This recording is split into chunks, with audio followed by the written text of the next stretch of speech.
So for today's video, I'm going to teach you on how to add multiple photos in one LinkedIn post. So basically, you need to open your LinkedIn application and make sure to log in using your account. And once you're already logged in, you will redirect to this page, which is you are currently at the home section. And as you can see on the bottom navigation bar, you will see a bunch of options right there, and you are going to click the post, which is represented as the plus icon. Once you click on that, you will see this page, which is you are able to put or share your thoughts, whether you wanted to put some text or images.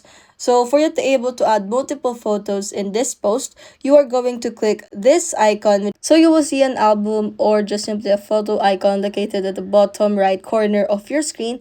Once you clicked on that, you will redirect to this page. But in this page, I have shown the video section, but you just go to the photo section so that you could click multiple photos in one LinkedIn post.